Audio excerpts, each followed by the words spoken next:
Hello, I'm Stefan Zelcer, fiduciary financial advisor for federal employees, here with an important message about market volatility. So I've been hearing and seeing the market's crazy and people are responding. They are scared, they're very uncomfortable, and they've approached me and they said, Stefan, I think now's the time to take our money out of the market. What do you think?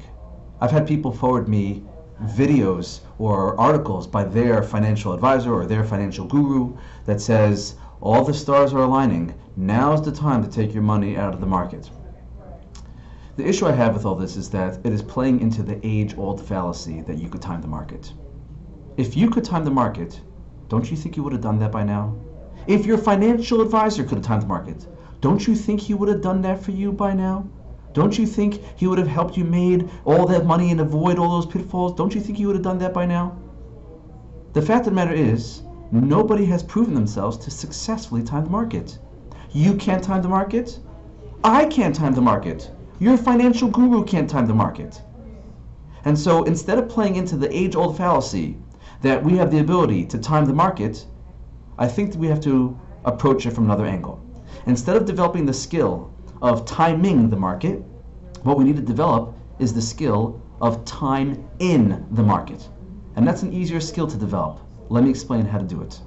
The first thing we need to figure out, or the first thing we need to establish, I should say, is what I feel is a fundamental principle, which is that the market going down is not intrinsically a bad thing.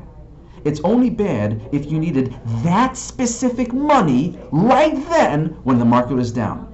But if you didn't need that specific money right then when the market is down, well then, and you had the time to ride out the market, well then it wasn't necessarily so bad. So what we need to define for ourselves is how to carve out time in the market. And the way we do that is through the following exercise.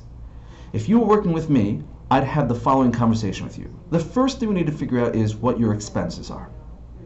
And then, after you figure out what your expenses are, then we need to figure out what your fixed income sources are. So let's give an example. Let's say your expenses were $100,000 a year.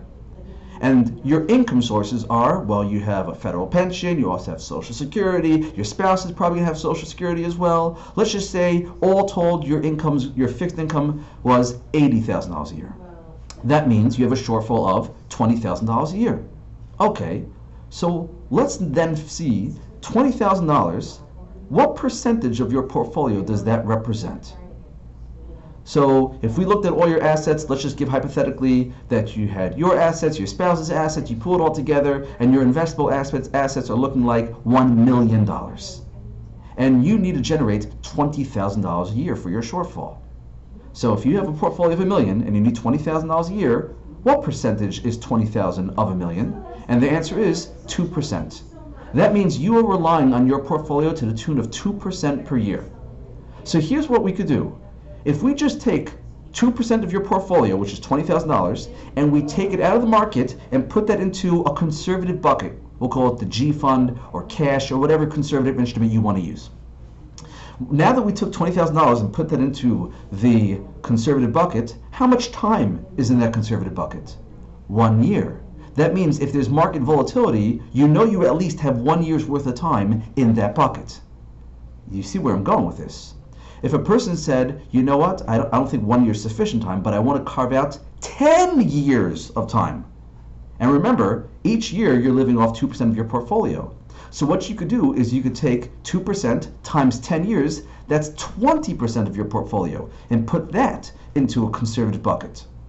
And if you think about what we just accomplished, now in that bucket is 20% of your portfolio. So if your portfolio was $1 million, that's $200,000 in that portfolio. It doesn't just represent $200,000, it represents 10 years worth of time. That means the market could be going up and down, roller coaster ride, whatever crazy things it does, and you know what you have? You have 10 years to ride it out. You're not timing the market, but you know that you have 10 years of time in the market because you carved out the conservative portion of your portfolio. And by the way, that was with 10 years worth of time. If you said to me you want to buy 20 years worth of time, and again, you're living off 2% of your portfolio, so what I would do is I would say 2% times 20 years, that's 40% of your money that we could carve out and put into conservative instruments. The other 60% can still be exposed to the market, and you'd have 20 years to ride out those market ups and downs.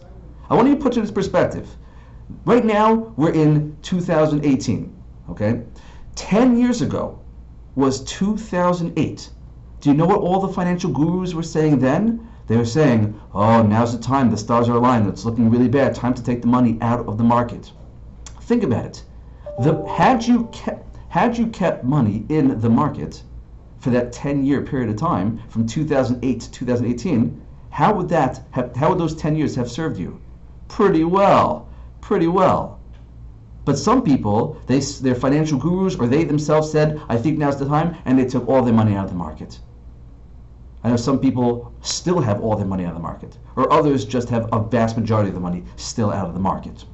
And they missed out on this 10-year boon between 2008 and 2018. So the skill that really needs to be defined for ourselves is not market timing. It's not timing the market. It's time in the market. It's not guessing. It's all mathematical. And the way to do it is by carving out a certain portion of your portfolio that's going to be the conservative money, and that conservative money buys the aggressive money time in the market. This is the conversation that you need to be having. And you need to be having it sooner rather than later. This is a conversation I would like to help you with. So if you haven't had this conversation yet with me, I would encourage you to reach out and let's make it happen. The way to do so is you could either contact me at the number below, or you could send me an email and we could start the conversation. Follow the link below to contact me, and we could get this conversation rolling. I wish you much success. Have an amazing weekend.